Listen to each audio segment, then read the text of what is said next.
Guys, welcome to my channel, welcome to my show. Another recording today. It's been a fruitful day. Well, this video is all about the problem of cherry picking in Bible. I'm not the first and the last, is me, yours truly. I've highlighted how the Christians were deceived by the churches through cherry picking verses. The question is, what is cherry picking in Bible? And how it was used in a devious, insidious manner to deceive us. I'll give an example of cherry picking. Then you'll understand how we were deceived. For examples, this has been used forever, mostly by Paul, and I'll go to that a little later. But let's talk about some other pastors, teachers, shepherds of the word.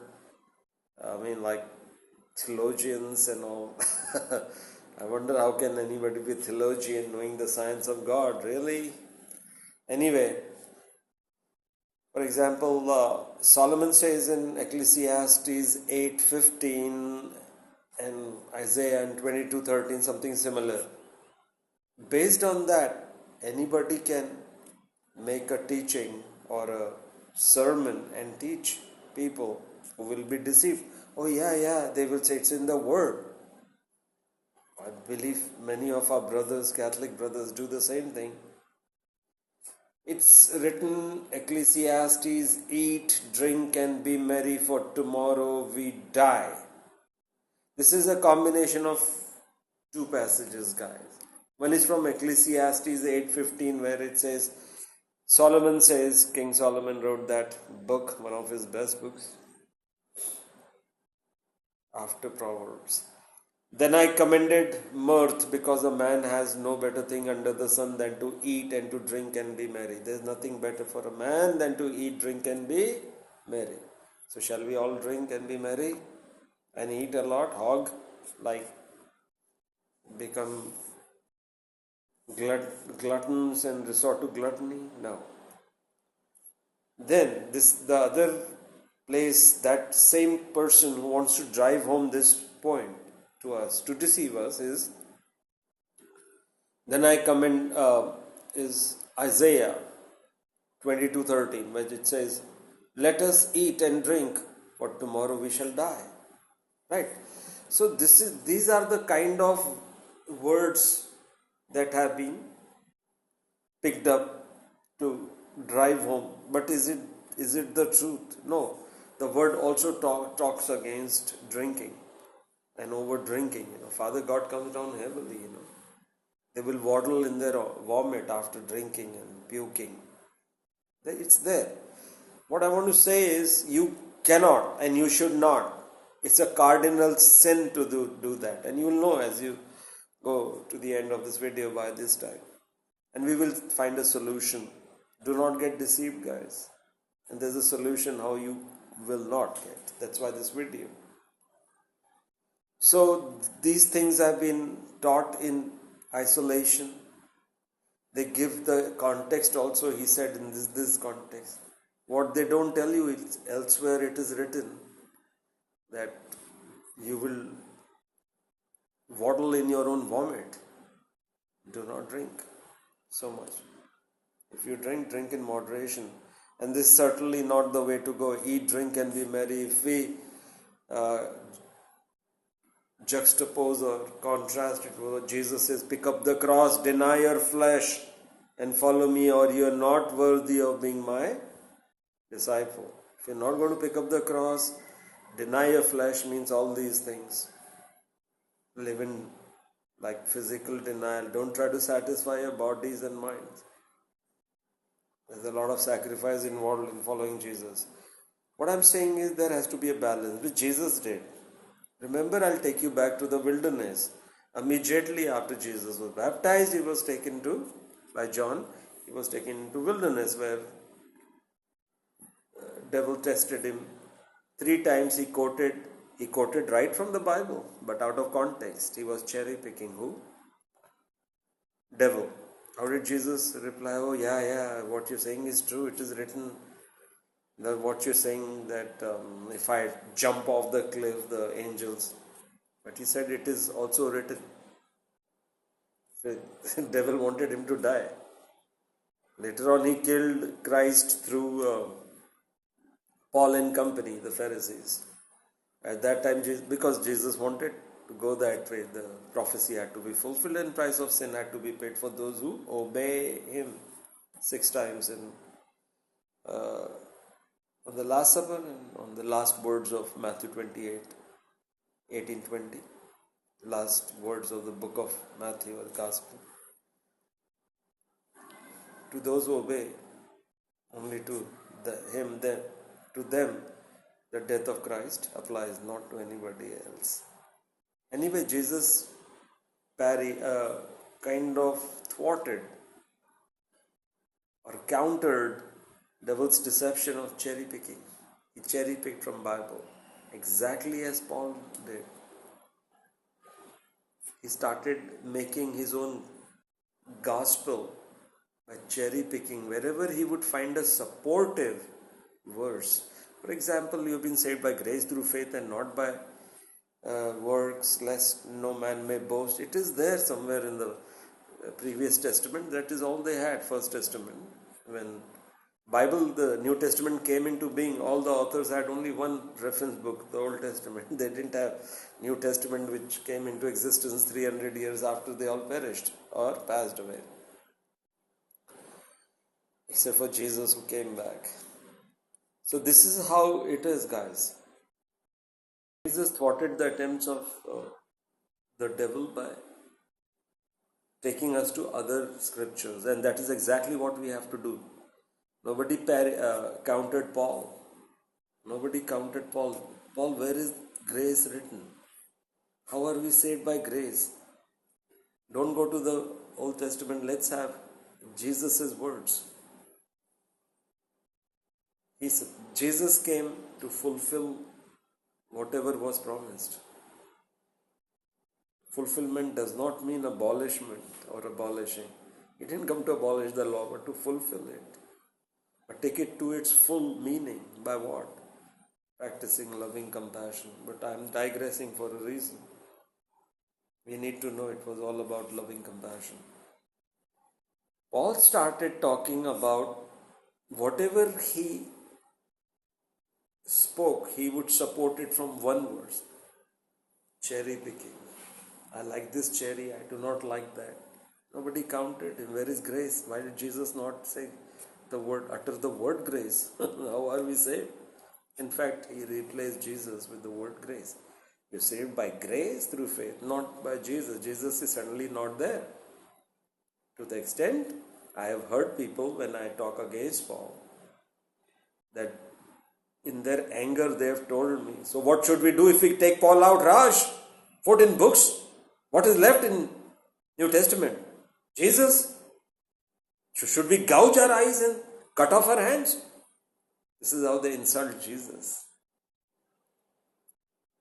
Anyway, coming back to the art of cherry picking, and art of cherry picking is pick up verses to suit your doctrine. All of you, including me, can prepare a new doctrine based on everything. Like I can start teaching what Solomon says, eat, drink, and for that is all there is in life, eat, drink, and make merry. Really, Solomon?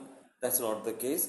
But Solomon did not just say that. Nobody wants to read 12:13. 12:13 of a book of Ecclesiastes says, all the duty of mankind is to fear the Lord God and keep His commandments, for all things will be brought into judgment, good, bad, and ugly. That's how but nobody will talk about that. That person who's going to quote Solomon will scrupulously avoid the 12:13. Ecclesiastes 12:13. Solomon says, here is the conclusion of the matter. Alright? But they won't. But we have already been deceived. People go home because they don't read the Bible. Even if they read the Bible, nobody wants to question teachers. They will say it's a good thing. Let's eat, drink, and make merry, right? We want to do the easy things, ear-tickling things, all right. Got that part? So Paul egged out crafted his own, exactly as he says in 2 Corinthians 12:16, the crafty fellow I, Paul, am, I took you in by deceit. So he crafted his own doctrine by pulling verses from here and there. I won't go into the depths of that. I have recorded many videos, guys. This man is a deceiver of the first order by his own damning confessions. There is one video exclusively. I have recorded his own uttered words that I am a murderer, deceiver, stealer, what not, and most of it after he got converted. What kind of an apostle this is, whose name Jesus never took, whose word grace was never taught by Jesus. He had introduced a new doctrine, all right, through cherry picking. Coming back to the core message of cherry picking. So, guys, anybody, now we've come to the conclusion, you, me, anybody can start pulling out verses and they will sound right. We are like sheep, we are very naive. We get easily deceived. People will say, Raj is saying the truth. Yeah, these are it. Or let's say John is telling the truth, Peter is telling the truth, let us some George is telling the truth, some Jake is telling the truth, because they're pulling out. I've seen people soaking congregation dry by quoting verses of, and that happens very often, about why we need to tithe. Well, you killed the Old Testament law. Why are you tithing, guys? That was part of the Old Testament. If the whole law is gone, as per Paul, Ephesians 2:15, why are you tithing? Wanting tithes. So they also cherry pick. This is a malady. I hope I got the pronunciation right. I know I got the word right. It's a disease in our church. So here's the conclusion of the matter, Solomon style. What do we do to counter this menace of cherry picking? There is one. As Jesus taught, first that one. It is also written elsewhere. Right? So this keeps them a little quiet, but yet you won't win the argument until you do something spectacular. And that is, you go to the day of judgment. The doctrine of saved by grace through faith and not by works or / obedience, lest no man may boast, which Paul says umpteen number of times throughout his 14 episodes, including Hebrews, was rejected by Jesus on the day of judgment. Now I'll take you to Supreme Court versus smaller court comparisons. That's the analogy I want to give you. See, Supreme Court judgments always overrule. If there is a contrary judgment by a lower court, it overrules that. It means that Supreme Court judgment stays, else are gone. That is the law of the land, right? Including in America, including the place I am at, India. That's the case. Consider Jesus as the highest authority. He is the Son of God. I and the Father are one, he says, John 10:30. When he tells us on the last day, neither grace was used, Matthew 25:31-46, Revelation 20:11-15. Neither grace was used nor faith. He used only criteria of works. Works of what? Loving kindness. What are works of loving kindness? Works of righteousness. Only the righteous will be saved, he says. Jesus says that, Matthew 25:31-46. He gives a vivid description of the last day judgment scenario. And it's repeated in Revelation 20:11-15. I will leave it to you to check that out. Works is the criteria. Works of a person, they are the fruit of a person's life are their works, not what they believe. Jesus rejected grace because he never uttered the word grace. Grace, by the way, is unmerited favor. There is nothing unmerited in Bible. It is what you sow, you shall reap. So that is what he will be looking for.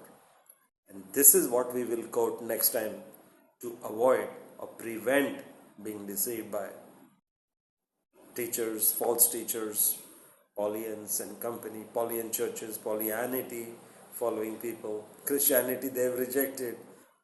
Otherwise, they will have to cut off their hands, gouge out their eyes. They don't like Jesus because of fall. But if they try to deceive us, go to the last day judgment and try to compare what is being taught. Is this consistent with the last day events? A smart lawyer, I know a little bit of law. A smart lawyer always looks at the final judgment in the matter by Supreme Court.